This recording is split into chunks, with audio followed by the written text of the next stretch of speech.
Okay, so our boundary curve is what? It's the top of the unit cube. So I've just written down a parameterization in terms of t. Like on your first, if you start at the at the point 0, 0, 1, you know, 1 unit above the origin and go in the x direction, x goes from 0 to 1. Y is 0 and z is 1, right? Well, if x equals t, t from 0 to 1, then x goes from 0 to 1, z is 1, y is 0, okay? And each of these is parameterized similarly. To go backwards, we'll still let t go from 0 to 1, but like we'll let x be 1 minus t on the third part of the curve, and of course we're going counterclockwise, right? So we get what? Well, on this third leg, the thing we call C3, okay? And you can study this and see what the notation means, but this is C1, C2, C3, C4. On C3, then your function f, and maybe I should write out what the function is so we can see it here without looking back. F is x squared I plus z cubed j plus y squared k. On this curve, z is 1 and y is 1, so we have 1j and 1k.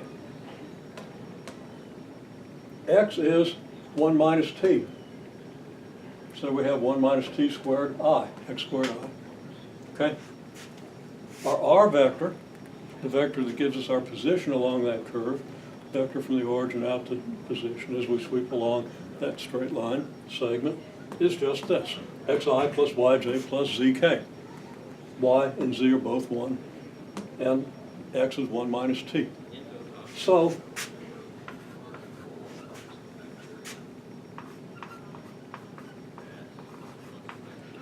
f dot dr is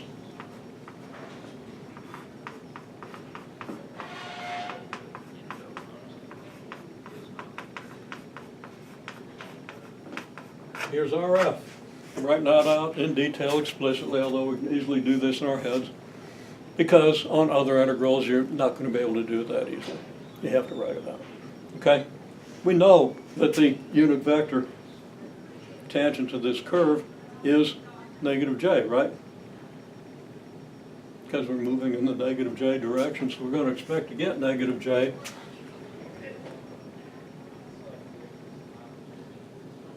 Negative, wait a minute. Negative I. I'm confused. Okay, we're going to get a negative I when we do dr, right? I mean, derivative of 1 minus t is negative 1, right? The derivatives of these are they're constants, and the derivative is 0.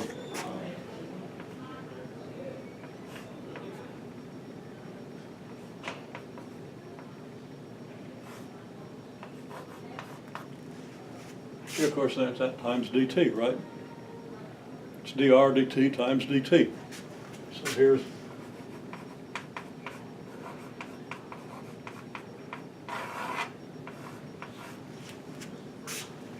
and that is dr.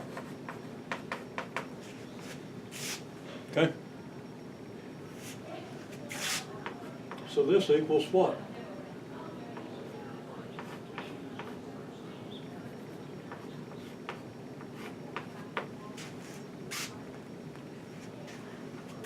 So the dt.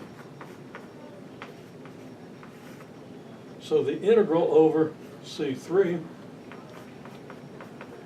of f dot dr is the integral of negative the quantity 1 minus t squared dt.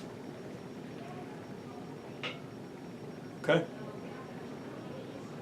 And that's going to be what? T squared minus 1. It's going to give you t cubed, and t is going to go from 0 to 1. That squared goes on the outside of the parentheses, right? It was there, so it must be here. Okay? Yeah. Okay? Well, that integral is 1/3.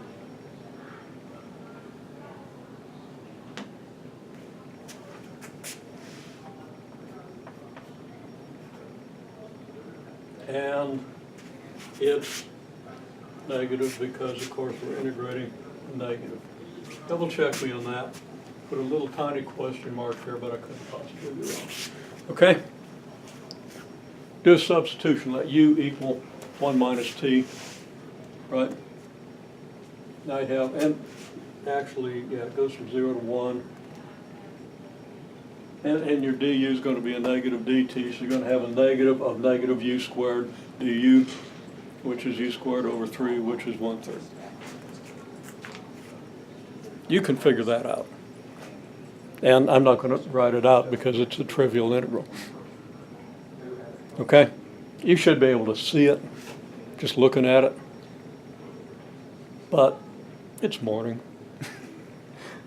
And maybe you haven't been doing that, getting your hands dirty with that many integrals. But when you're testing integration, that would have been an easy one. If you run into a lot of integrals in the rest of your life, you'll see that's an easy one. Okay? It is, I can see it. I'm sorry? I can see that's an easy one. It's not crazy. Anyhow, you're going to get a negative 1/3 here. Okay? And I think I said I had too many negatives in that last thing I said because it was wrong. Yeah, it is, because if you integrate it, it would be a negative 1/3.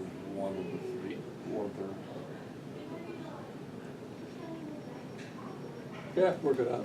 You might be right. Okay.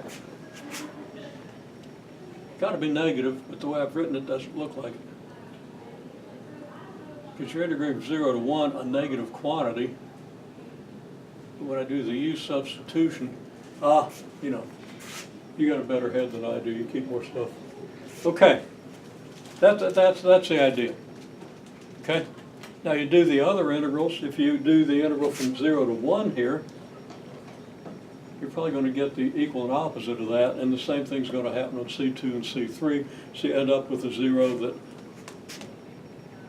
reinforces the fact that this is 0, so you've verified Stokes' theorem. I think that's the way it's going to work out. Okay? Is this a conservative field? No. No. Clearly del dot F is not 0.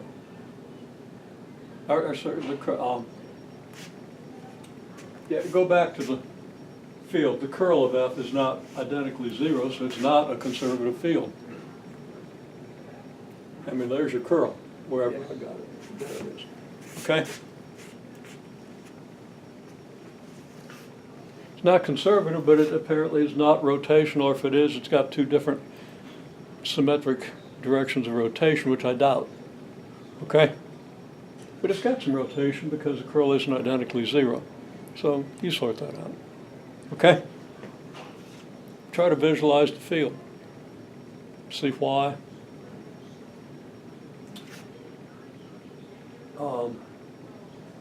You can think, now that's not the curl, that's a curl of F dot N. The curl's over there. If you look at the curl on each of these, you can see a symmetry, okay? So as I say, work out the details, visualize it, and see if we can bring it up next time. If you don't get it. There's a lot to see there. Okay, I want to move on to verifying the divergence theorem for the same function. On the unit cube, but of course now we don't have the top of the cube open, okay? So verify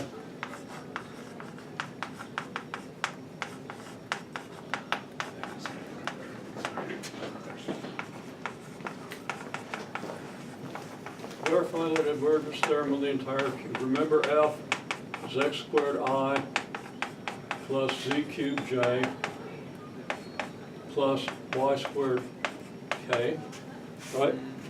Almost. You got the squared and the cubed mixed up. It's z squared and y cubed. At least I made one of the reversals. Okay. So what's the divergence of F? Well, that should be easy, okay? And then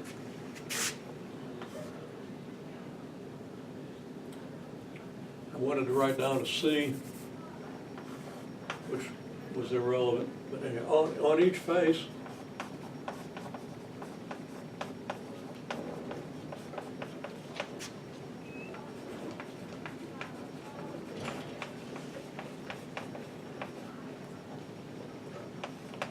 what's a normal vector?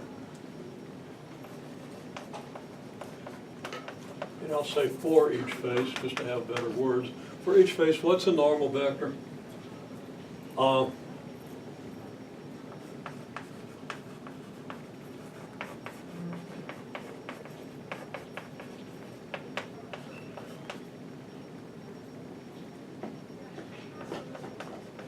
And what's a parameterization of that face? Those are the things you need in order to do the integral over the volume of the divergence, okay? And to do the surface integral of the flux, F dot N, okay? Since we get the normal vector and parameterization of the surface, there's 6 faces. We're not going to do them all, but they're all fairly easy to do. So we're going to do at least 1 or 2 of them, okay? Then we'll do the volume integral, that's easy. Because you just have fixed limits, that integral is almost trivial.